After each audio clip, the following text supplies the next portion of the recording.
Muy buenos días, ¿cómo estás? Katy Fernández te saluda. Qué lindo saber que estamos juntos, qué lindo saber que estás ahí acompañándome para abrir juntos nuevamente la carta de amor de nuestro Dios Creador. Trae tu Biblia y oremos antes de abrirla. Amado Padre Celestial, gracias por este día que nos estás regalando. Ahora, Padre, volvemos a reconocerte como el único Dios vivo, el Dios creador, el Dios todopoderoso a quien deseamos servir por siempre. Y necesitamos que nos des sed y hambre de tu palabra y las fuerzas de tu Espíritu Santo viviendo en nuestro corazón para poder obedecerte, andar por tus caminos, porque no tenemos esas fuerzas, esa capacidad. Te necesitamos, Padre. Así que, por favor, ayúdanos, aumenta nuestra fe y ayúdanos también a que día a día tengamos una relación más íntima y profunda contigo. Ayúdanos a enamorarnos de ti, que seas lo primero en nuestra vida y lo último también. Háblanos, necesitamos escucharte. Que tu Espíritu Santo se mueva potente entre nosotros para entender el mensaje y vivir de acuerdo a tu voluntad, porque sabemos que es lo mejor. Y como siempre hoy nos preguntas, ¿dónde estás tú? Aquí, Señor, esperando que nos hables. En el nombre de Jesús, gracias, Padre. Amén. La lección de escuela sabática para esta nueva semana que está comenzando lleva por título Reclusión en Cesarea. Quisiera Dios que por poco o por mucho, no solamente tú, sino también todos los que hoy me oyen, fueseis hechos testigos cual yo soy, excepto por estas cadenas. Hechos 26, 29. Este es el versículo para memorizar. El traslado de Pablo a Cesarea dio comienzo a una reclusión de 2 años en esa ciudad, más precisamente en el pretorio de Herodes, que era la residencia oficial del gobernador romano. Durante estos años tuvo varias audiencias en las que se presentó ante 2 gobernadores romanos, Félix y Festo, y un rey, Agripa II, cumpliendo así aún más el ministerio que Dios le dio. En todas las audiencias Pablo siempre afirmó que era inocente, alegando que no se podían presentar pruebas contra él, como lo demostró la audiencia de testigos. De hecho, toda la narrativa pretende mostrar que Pablo no hizo nada digno de arresto y que habría podido ser libertado si no hubiera apelado al César. Sin embargo, estas audiencias le ofrecieron oportunidades de testificar sobre Jesús y la gran esperanza que se encuentra en las promesas de la resurrección. No obstante, fueron años de profunda ansiedad y de un tedioso encierro en el que el apóstol parece no haber recibido ningún tipo de apoyo por parte de la Iglesia de Jerusalén, cuyos dirigentes todavía acariciaban el sentimiento de que Pablo debía ser considerado en alto grado responsable por los prejuicios existentes. Esto está sacado de Hechos de los Apóstoles, página 323. La lección para el domingo 16 de septiembre lleva por título Ante Félix. 5 días después del traslado de Pablo a Cesarea, un grupo importante de dirigentes judíos, el sumo sacerdote, algunos miembros del Sanedrín y un abogado profesional llamado Tértulo, descendieron de Jerusalén y presentaron formalmente ante Félix su caso contra el apóstol. Este es el juicio en Hechos en el que los acusadores contrataron un abogado. En su discurso, Tértulo probó una estrategia interesante para ganarse el favor del gobernador. No era cierto que bajo el gobierno de Félix los judíos hubiesen disfrutado de un largo periodo de paz. De hecho, ningún otro gobernador había sido tan represivo y violento, y esta reprensión generó un enorme antagonismo entre los judíos hacia la dominación romana. Con mucho ingenio, Tértulo utilizó la política administrativa del gobernador para convencerlo de que también lograría la estabilidad política, en este caso únicamente mediante una dura represión. Entonces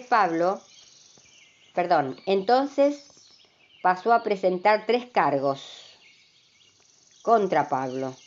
Primero, que Pablo era un agitador que constantemente fomentaba disturbios entre los judíos de todos los imperios. Segundo, que era cabecilla de los nazareos, lo que implicaba que el cristianismo como un todo era una especie de movimiento disruptivo. Y tercero, que había tratado de profanar el templo de Jerusalén. Te invito a que leamos juntos Hechos capítulo 24, versículo del 10 al 19, mientras pensamos cómo respondió Pablo a cada una de estas acusaciones. Hechos capítulo 24, versículo 10 al 19. Habiendo hecho señal el gobernador a Pablo para que hablase, éste respondió: porque sé que desde hace muchos años eres juez de esta nación, con buen ánimo haré mi defensa. Como tú puedes cerciorarte, no hace más de 12 días que subí a adorar a Jerusalén, y no me hallaron disputando con ninguno, ni amotinando a la multitud, ni en el templo, ni en las sinagogas, ni en la ciudad. Ni te pueden probar las cosas de que ahora me acusan. Pero esto te confieso, que según el camino que ellos llaman herejía, así sirvo al Dios de mis padres, creyendo todas las cosas que en la ley y en los profetas están escritos, teniendo esperanza en Dios, la cual ellos también abrigan, de que ha de haber resurrección de los muertos, así de justos como de impíos. Y por eso procuro tener siempre una conciencia sin ofensa ante Dios y ante los hombres. Pero pasados algunos años vine a hacer limosnas a mi nación y presentar ofrendas. Estaba en ello cuando unos judíos de Asia me hallaron purificado en el templo, no con multitud ni con alboroto. Ellos deberían comparecer ante ti y acusarme si contra mí tienen algo. 2 puntos adicionales planteados por Pablo resultaron devastadores para la situación de los acusadores. Primero, la audiencia de los testigos asiáticos que tenían el potencial de invalidar el juicio, y segundo, el hecho de que estos judíos solo podían hablar de las audiencias de Pablo ante el Sanedrín la semana anterior, y por consiguiente no tenían nada de qué acusarlo excepto que él creía en la resurrección de los muertos.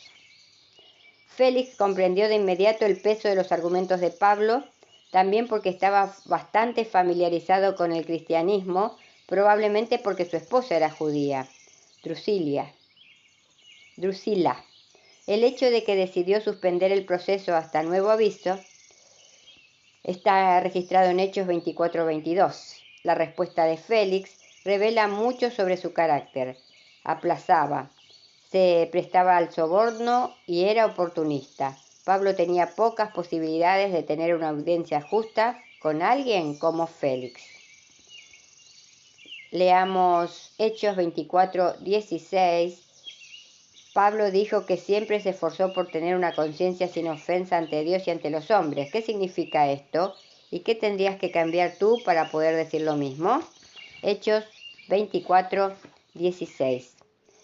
Y por esto procuro tener siempre una conciencia sin ofensa ante Dios y ante los hombres. Ahora pasamos a la meditación de hoy, que lleva por título: Agrada a Dios aquí y ahora. Hebreos 11:6 dice: sin fe es imposible agradar a Dios, porque es necesario que el que se acerca a Dios crea que le hay y que es galardonador de los que le buscan. Todos estamos familiarizados con aquel dicho que dice: ver para creer. Pero en el lenguaje de Dios es todo lo contrario, por lo cual el dicho diría: creer para ver. Por eso, como en el cielo todo el mundo verá bien, no será necesaria la fe. Pero aquí es imposible agradar a Dios sin tener este elemento tan importante. el apóstol presenta varios ejemplos de los ilustres personajes que tuvieron verdadera fe.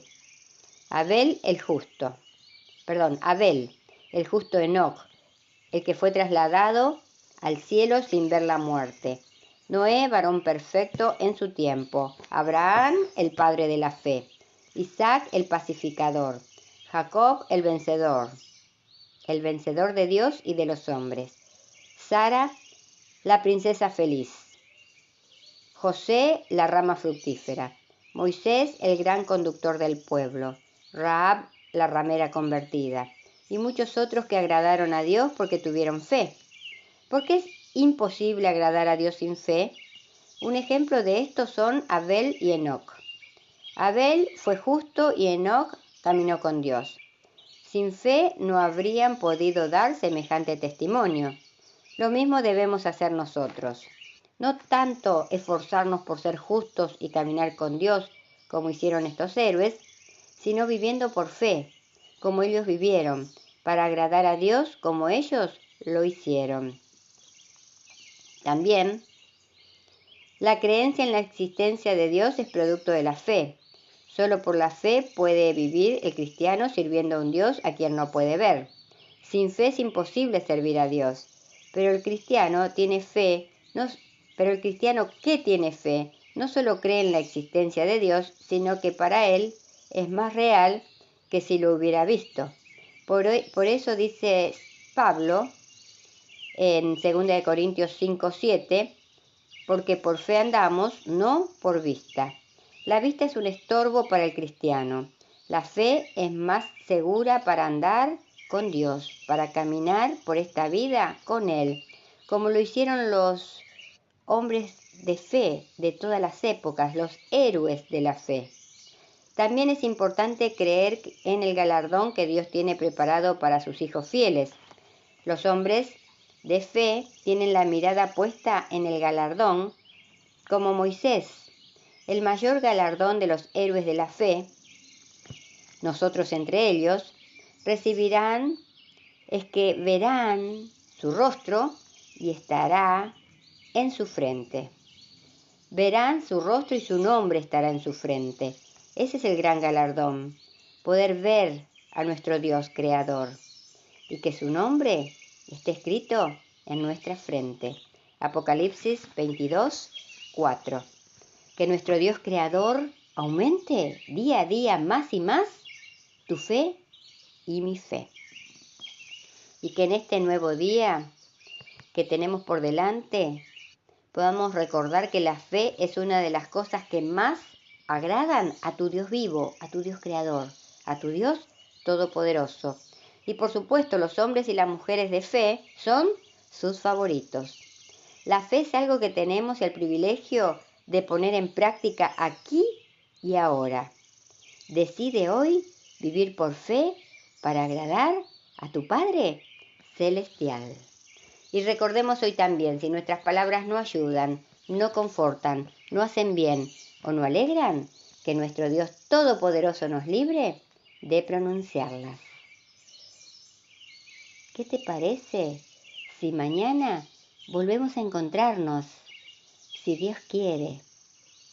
Y que en este nuevo día Jehová te bendiga y te guarde, haga resplandecer su rostro sobre ti y ponga en ti paz.